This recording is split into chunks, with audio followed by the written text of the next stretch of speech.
Hi student, I am Asit Tiwari. Today in the 11th Geography, India Physical Environment and the second lesson which is going on, and this is the third video lecture, Structure and Physiography, and we will discuss today two topics, Himalayas and other mountains, and second topic, Indo-Ganga Brahmaputra plains.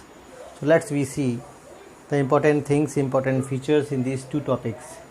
The Himalayas mountains, which are the young, weak and flexible.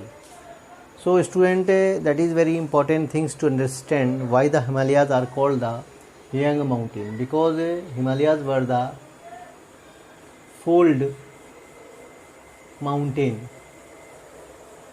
Fold mountain means the tectonic plates in the convergent boundaries where they are just moving to each other, and in such a way the result, the fold type of the structure was formed and Himalayan mountain was formed. So they were called the young mountains because they were recently formed in the earth, means only the 20 lakhs years old the age of the Himalayan mountains. These are the youngest mountain. Weak, why they are called weak? Because newly formed structure in the earth, obviously there will be not the kind of solidity as we have seen in the peninsular plateau, which are very solid because these structure has been made the millions of years ago. So obviously they are very, very solid. Flexible, obviously these structure which are formed in a very recent forms, and the structure which has been formed with the solid, not the solid, you will say sediments, obviously, so they are very flexible. So student, if you compare it with the peninsular mountains, you will see that the peninsular mountains heights are not higher than the mountains of the Himalayas, because the Himalayas mountains height are much elevated than the other mountain in the world. So these are the young mountains, these are the highest mountains, elevated mountains. So many of the other regions we can say. Second thing, the result of these young mountain formation, the exogenic and endogenic forces. Exogenic forces I have told already, the erosion, the weatherations, the denudations, these are the activities which are formed at the surface of earth, means the you will say outer surface activities. The surface activities are known as exogenic activities. So all these the things were done by the rivers, systems, sedimentations, and many of the other geosyncline process. Geosyncline process, as I told it already, that the rivers which are just carrying the sediments, and these sediments has been deposited in one place, so obviously that will be stored in the one place, as we can see there, but we will see this topic later. So there the different type of the structures are formed, such as the fault. Fault means the kind of you will say the kind of space which has been left between the two you say rocks, that is called the fault. And second, next one is the folds mountain. Fold is type of the structure, we can say the Himalayas are known as a fold mountain. Fold structure has been fold when the two you will say tectonic plates come to each other, so obviously they will be folded in such a way as I am showing here. Next thing, the thrust, the kind of pressure or the push which has been just moving towards the particular directions. So type of the activities can be, type of the landform can be formed there, as you can see there. So mountains which are formed due to the tectonic activities and tectonic origins, the mountains are resulted in the northern part of India, and in these mountains many of the rivers has been originated, and these rivers dissected, these mountains were dissected by the rivers, different type of the rivers which were originated from the mountains, and we will see there also.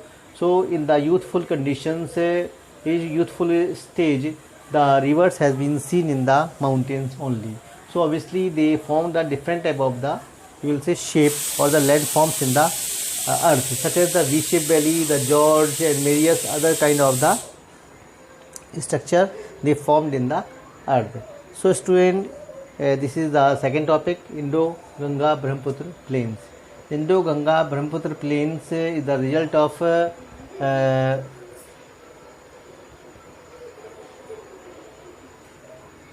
geosyncline process. Geosyncline process, when the rivers from the mountains of the Himalayas they were carrying the sediments, and these sediments were stored in the, you will say, beds of the rivers or the oceans. So these you will say sediments were deposited for a longer time. So this is the anticline, and this is the syncline process. So obviously these sediments were deposited here in such a way that for the longer times these were stored there, and in such a way the structure were formed, and due to the various type of the other things has been seen, such as the younger mountain and various other relief feature has been formed. Geological and geomorphical process. Geological process where we will study the tectonic plates, and geomorphological process where we will see the exogenic forces and endogenic forces, which are very responsible for the formation of a newly formed structure in the earth, which we have ever seen. Means these structures were not so much old as we compare it in the Peninsular Plateau, because Peninsular Plateau, which was related with the Gondwana age, and Gondwana age is more than 200 million years old. And if you compare it with the northern areas of India, which is very, you will say, new formed area, and the you will say formation of this area are very younger. So obviously the structures which are found in the northern part of India, which are found very newly formed, which are mostly called the young structure, which are very weak also, which are very flexible also. And if you compare it with the peninsular plains, so you will find there the peninsular part where the rivers they are not the perennial river, they are the non-perennial river, means they get the water from the rain. And obviously these rivers have the seasonal river also, because they just flow in the only rainy seasons.